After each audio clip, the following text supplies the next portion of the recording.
अगर आप तपोभूमि नर्मदा किताब चाहें तो डिस्क्रिप्शन बॉक्स में लिंक दिए हैं, वहां से आपको ये किताब मिल जाएगा। धन्यवाद। नमस्कार, आप सुन रहे हैं तपोभूमि नर्मदा, शिवगन्ना माता नर्मदा की ये महत्व कथा। मैं प्रदीप आपको सुना रहा हूँ। तपोभूमि नर्मदा का ये मानस परिक्रमा या फिर पाठ परिक्रमा हम लोग करेंगे। योगी पुरुष श्री शैलेंद्र नारायण घोषाल जी ने नर्मदा जी का परिक्रमा करने के पश्चात ये पुस्तक उन्होंने लिखा था। ये पुस्तक सुनते सुनते हम सबका मानस परिक्रमा हो जाएगा। इस मानस परिक्रमा में मैं एक बात अपने जीवन से कह सकता हूँ कि अगर आप ये मानस परिक्रमा पूरा कर लेंगे, आपका जीवन सहज हो जाएगा, आप बदल जाएंगे। नर्मदा जी की कृपा से हम शुरू करेंगे ये पाठ परिक्रमा। अगर ये चैनल आप सब्सक्राइब नहीं किए हैं, कृपया सब्सक्राइब करें और नर्मदा जी की ये महत्व कथा दूसरे के साथ शेयर भी करें। आइए शुरू करते हैं तपोभूमि नर्मदा।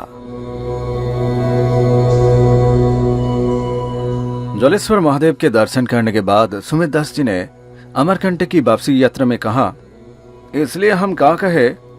अच्छा बताइए तो, आपने किस किताब में त्रिपुरासुर और त्रिपुरा जी के बारे में पढ़ा था? पूरा किस्सा सुनाते हुए चलिए। देखिए, इसमें क्या होगा, इसमें तो रास्ता भी काट जाएगा आसानी से और कोई तकलीफ महसूस नहीं होंगी, है ना। आप पूरा किस्सा सुनाइए। मैंने कहा, महाभारत के कर्ण पर्व और हरिवंश में त्रिपुरासुर की कथा मिलती है। एक बार देवासुर संग्राम की घमासान लड़ाई में असुर लोग देवताओं से हार गए। इस घोर अपमान से पीड़ित होकर दैत्यराज तारकासुर के 3 पुत्र तारकाक्ष, कमलाक्ष और विंध्युन्माली ने कठोर तपस्या की और ब्रह्मा जी को संतुष्ट किया। उन्होंने वर मांगा कि तीनों पुत्र अलग अलग ऐसे पुर यानी कि अलग अलग नगर बसा सके, जहां हर प्रकार की मनचाही चीजें आसानी से मिल सके। इन नगरों को कभी कोई देवता, कोई दैत्य, कोई यक्ष या राक्षस न ध्वंस कर सके।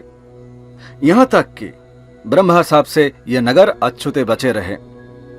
इसके 1 सहस्त्र बाद यानी कि 1000 वर्ष के बाद जब तीनों भाइयों को प्राण एवं देह मिलकर एक हो जाएंगे और जब तीनों नगर मिलकर एक हो जाएंगे, तब जो श्रेष्ठ देवता एक ही बाण से इन असुरों को मिले जुले देह को एक साथ बेच देंगे, तो उन्हीं के हाथों इन तीनों देह विशिष्ट त्रिपुरारी की मौत हो जाएंगी। ब्रह्मा ने उनकी प्रार्थना सुनी और उन्हें मुंह मांगा वर दे दिया। तारकासुर के इन तीनों पुत्रों ने मय दानव द्वारा 3 अलग नगरी का निर्माण करवाया। तारकाक्ष के लिए स्वर्ग में स्वर्णमयपुर, कमलाक्ष के लिए अंतरिक्ष में रौप्यमयपुर और विंध्युन्माली के लिए इस पृथ्वी पर कृष्णलोहपुर। तारकाक्ष के पुत्र हरि ने कठोर तपस्या की और तपस्या की उपरांत ब्रह्मा के वर से उन तीनों नगरों में एक एक मृत संजीवनी सरोवर बनाया।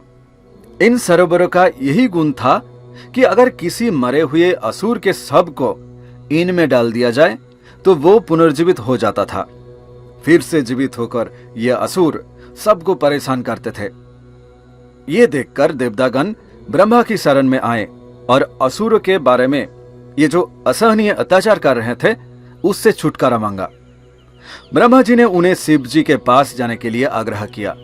देवताओं की वंदना सुनकर शिव जी अत्यंत संतुष्ट हुए और त्रिपुरारी को मारने के लिए सहमत हो गया। उन्होंने देवताओं का आधा तेज स्वयं ग्रहण किया। इसके फलस्वरूप उन देवताओं की तुलना में उनकी शक्ति बहुत अधिक मात्रा में बढ़ गए और वो महादेव कहलाए। महादेव ने देवताओं को युद्ध का रथ और धनुष तैयार करने कहा। विश्वकर्मा उन्होंने पृथ्वी, दैवी शक्ति, मंदार पर्वत, 10 दिशाओं, नक्षत्र मंडल, वासुकी, हिमालय, विंध्य पर्वत, सप्तर्षि मंडल, सिंधु, गंगा, सरस्वती, दिन रात, शुक्ल व कृष्ण पक्ष इत्यादियों से शक्ति का अंश लेकर एक दिव्य रथ बनाया। सूर्य और चंद्रमा इस रथ के पहिए बने और इंद्र, कुबेर, वरुण, जम आदि देवताओं ने इस रथ के घोड़े का काम किया। इस रथ के झंडे के डंडे का काम सुमेरु पर्वत ने किया। इस रथ के झंडे का काम किया था बिजली भरे बादल ने। महादेव ने पूरे 1 वर्ष को अपना धनुष तथा काल रात्रि को धनुष की डोरी बनाई। विष्णु, अग्नि और चंद्रदेव महादेव के बाण बने। ब्रह्मा को सारथी बनाकर महादेव ने त्रिपुर की ओर यात्रा शुरू की। बाण रूपी विष्णु, अग्नि, चंद्र, ब्रह्मा तथा स्वयं महादेव के वजन के कारण पूरा रथ धरती में धंस गया। तब बाण से निकलकर नारायण ने वृष रूप अर्थात वेल का रूप धारण कर ये रथ को धरती के अंदर से उन्होंने निकाला। इसी बीच महादेव ने अपना एक पांव घोड़े के पीठ पर रखा और दूसरा पांव वृष रूपी नारायण के पीठ पर रखकर वो सारे दैत्यपुरी को बड़े गौर से देखने लगे।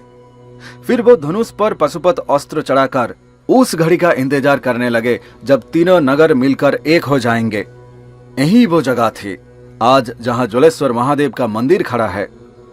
यथा समय ये तीनों नगर मिलकर एक हो गए और तीनों असुरों का एकीकरण होकर त्रिपुरासुर का जन्म हुआ।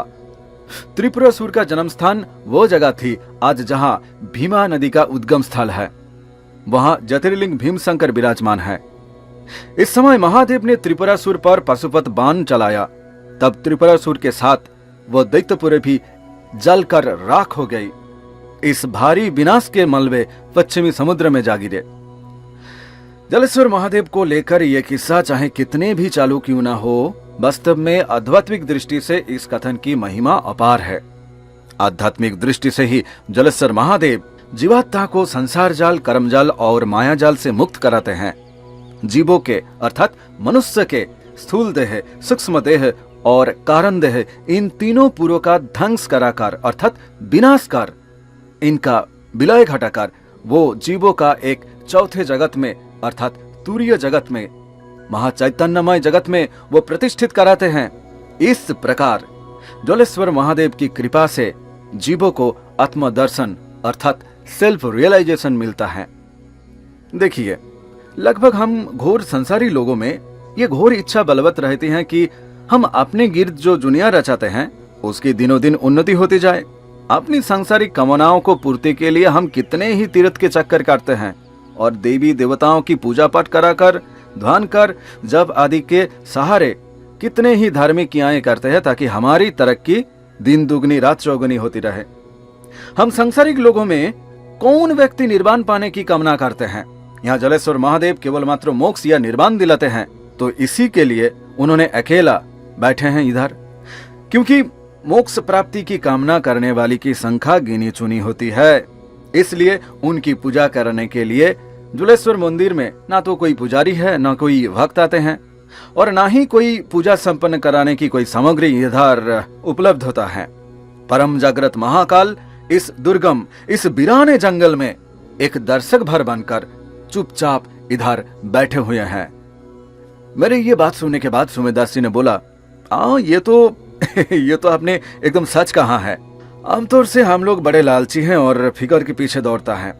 इसलिए कहा है कि फिकर सबको खा गया, फिकर सबको खा गया, सब बन गए फकीर। फिकर को जो खा ले उसका नाम है फकीर। बात करते करते हम धर्मशाला पहुंच गए। भोजन विश्राम के बाद सुमेरदास जी ने बोले, चलिए चलिए चलिए, आपको मैं माइकी बगिया घुमा लाता हूं, ठीक है? बहुत दूर नहीं है, इधर 1.25 मील की दूरी होंगी ज्यादा से ज्यादा। चलिए। हम नर्मदा मंदिर के पूर्व की ओर चले। सड़क उबड़ खाबड़ और पथरीला थी। धीरे धीरे आबादी कम होती गई और जंगल का इलाका शुरू हो गया। जब हम बस्ती के इलाका पार कर रहे थे तो हमने देखा कि वहां खासी भीड़ जमी हुई थी और लोगों में बहुत उत्तेजना था और वो लोग कुछ कह रहे था।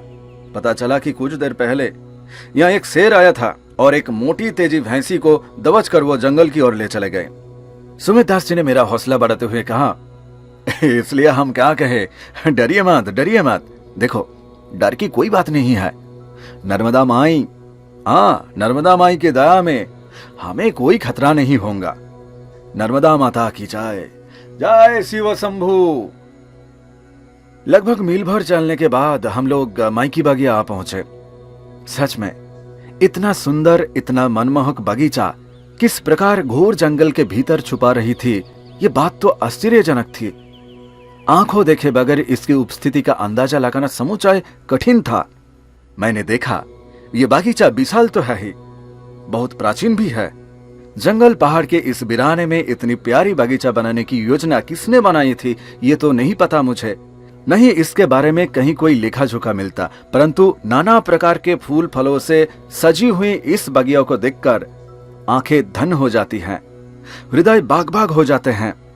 एक हल्की मीठा महक ने बाग के वातावरण को ढक कर रखा था। सुमित दास जी मुझे लेकर बाग के एक कोने में ले आए और पौधे के एक झुंड की ओर इशारा किया जो कच्चे केले के पौधे जैसे दिखने में थे। मैं देख रहा था उनमें सफेद लंबे से केना फूल खिले हुए थे। ये फूल वास्तव में गूल बेकावली फूल थे, जिनके पेड़ अमरकंटक के अलावा और कहीं नहीं मिलती। सुमित दास जी ने यह भी सूचना दी कि गूल बकावली के फूल आंखों के लिए बहुत फायदेमंद होते हैं। इनका उपयोग आंखों की हर तरह की बीमारी के उपचार के लिए औषधि के तौर पर किया जाता है। यहाँ गूल बकावली के फूल को निचोड़ निकालकर सुरमा भी बनाया जाता है। मैंने समूचे भारतवर्षों को 4 बार परिक्रमा की है। मैं हिमालय के अतुलनीय नैसर्गिक सौंदर्यमय उद्यानों के कितने ही चक्कर काट चुका हूँ, लेकिन ऐसा कोई फूल और कहीं मुझे देखा नहीं, और जिसकी सुगंधी दूर दूर तक वातावरण में फैले हुए थे। माई की बगिया से लौटने वक्त सुमित दास जी ने बताया कि वो अगले दिन कहीं नहीं जाएंगे। वो नर्मदा मंदिर में जप तप और नाम शरण करेंगे ताकि वो नर्मदा माई को अपनी सिद्धि के लिए प्रार्थना कर सके। वो इसलिए क्योंकि नर्मदा तट एक तपस्या भूमि है और यहाँ जप तथा पुरस्चरण नदी के फल संग संग मिल जाते हैं। रास्ते में मैंने देखा एक हिरन दौड़ती हुई निकल गए। आकाश के कोने में बादल घिर रहे थे। मोर पंख फैलाकर नाचने लगे। मैं धर्मशाला की छत पर बैठकर पर्वत और जंगल की शोभा देखने में मशगूल हो गया। अंधेरा घिर रहा था, चारों ओर चुप्पी छाई थी। नीचे सुमित दास जी ने रोटी पकाते पकाते पुकार लगाई। ऐसा लग रहा था कि इन 2-4 दिनों के साथ से ही इन बुजुर्ग सन्यासी का स्नेह मुझ पर उमड़ने लगा था। एक पल के लिए भी मानो एक पलक से वो मुझे आंचल नहीं होने देते थे। मगर कुछ रोज पहले वो मुझे जानते तक नहीं थे। ऐसा लगता है कि किसी मुसाफिर को राह चलते चलते बड़ी आसानी से हमसफर मिल जाता है। राही कितनी आसानी से पराये को अपना बना लेते हैं। इसलिए उपनिषद में हमारे ऋषियों ने सिखाया था।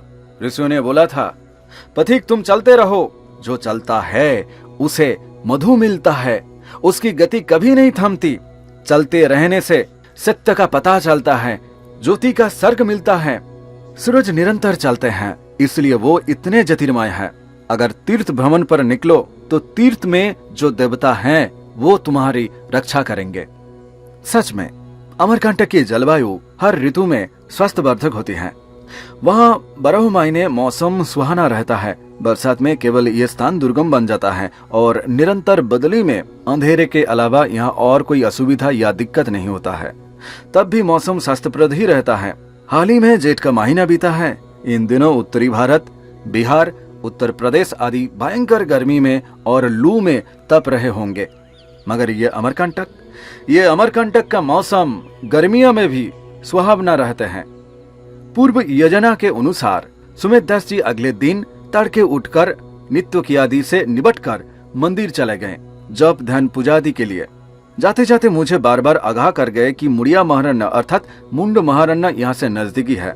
शेर और भालू हर वक्त यहाँ वहाँ घूमते रहते हैं, सो आसपास के सिवाय दूर कहीं मत जाना। उनके जाते ही नर्मदा घाट पर स्नान कर बेद पार समाप्त कर मैं नर्मदा कुंड के उस ओर चल दिए जहाँ वो नदी के रूप में वह निकली है। उसके किनारे किनारे परिक्रमाकारियों द्वारा बनाई गई पगडंडी पर मैं भी चलने लगा। मील भर चलने के बाद मैंने देखा कि अब घोर जंगल शुरू हो रहा है।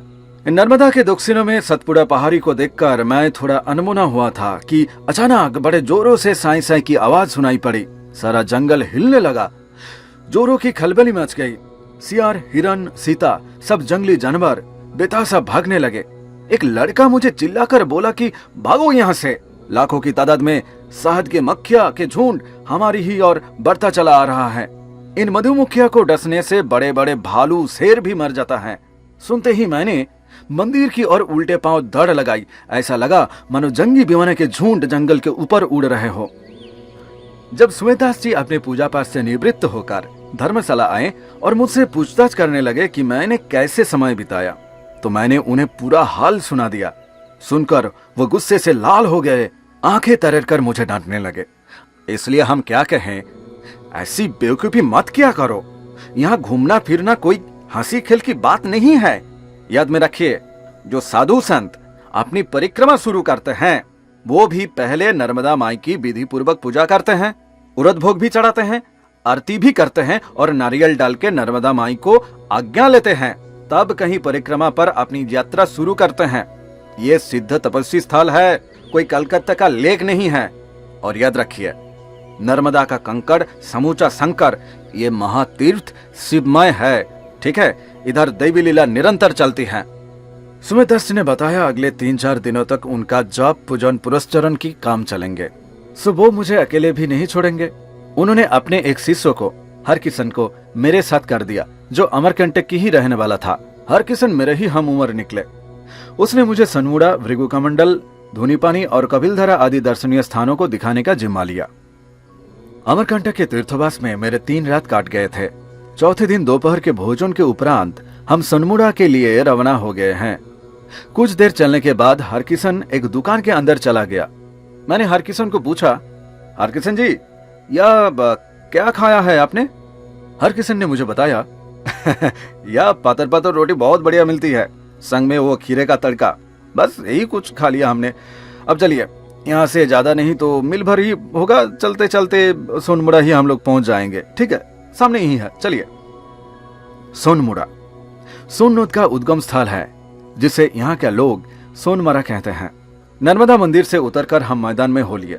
मैदान के अग्निकम अर्थात पूर्व दक्षिण का कोना जो है, उसके बराबर हम थोड़ा फसला तय कर एक सड़क पर आए तो वो फिर उबड़ खाबड़ हो गए। चारों ओर यहीं से घना जंगल शुरू हो जाता है। चारों ओर विशालकाय पेड़ों की झूरमुट थे, जिनके बीच से पगडंडी किसी तरह गुजर रही थी।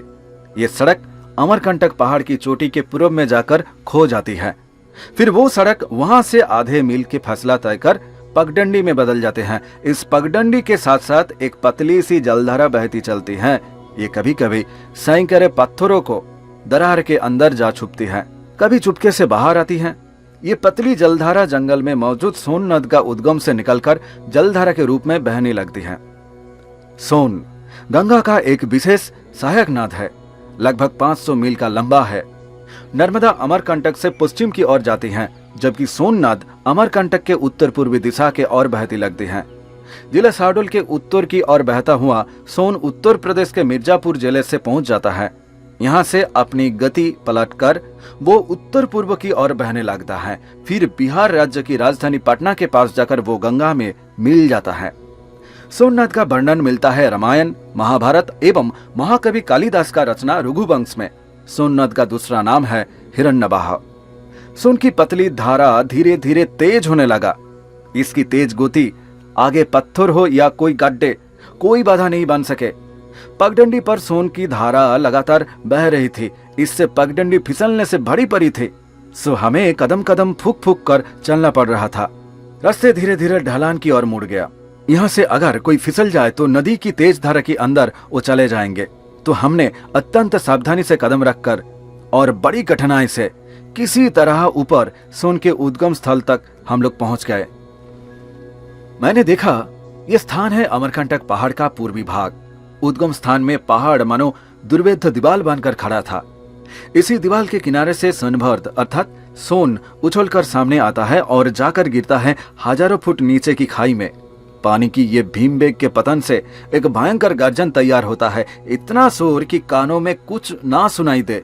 सोन के उद्गम स्थल पर मोटे लोहे का कटघरा बना हुआ है, जिसके नीचे से सोन का उमड़ता खुमड़ता जल नीचे गिर रहा था।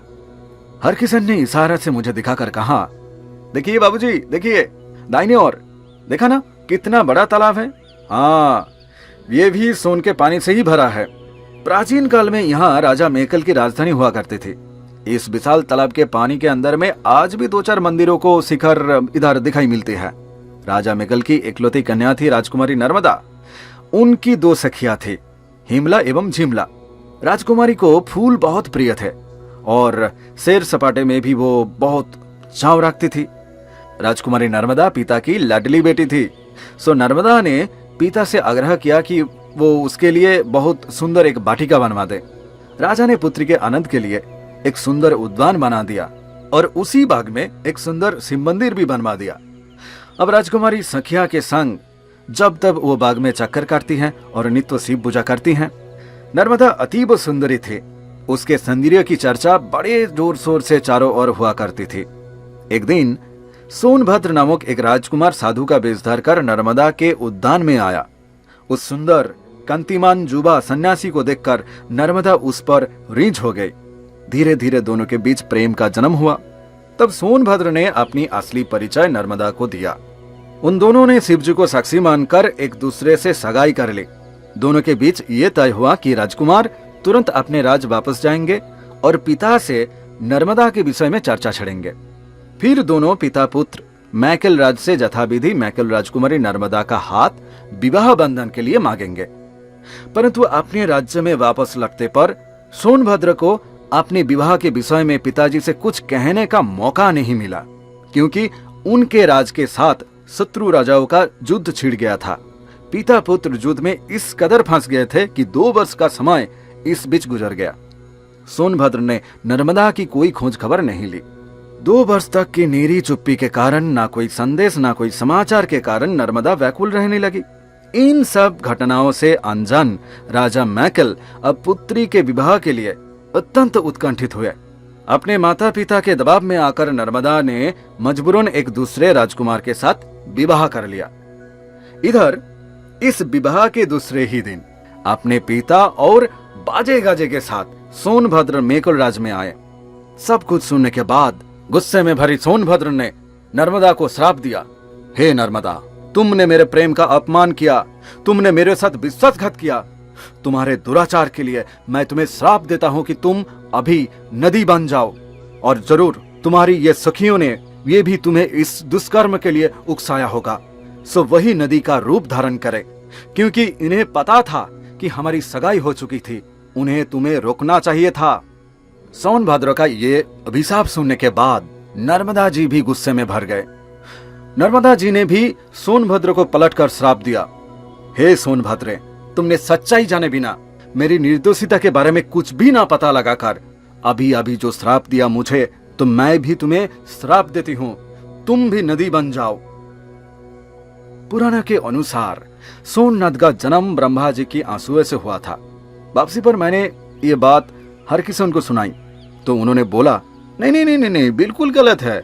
देखिए, ब्रह्मा सृष्टिकर्ता है, वो भला क्यों दुख में रोएंगे। बेचारा सोनभद्र नर्मदा के लिए प्रेम पीड़ावश दीवाना हो गया था। उस विरही की आंसू से ही ये दुखियारी नद का सोन जो है ना, इसका सृष्टि हुआ। देखिए बाबूजी, अगर विरह ना हो तो प्रेम सच्चा नहीं होता।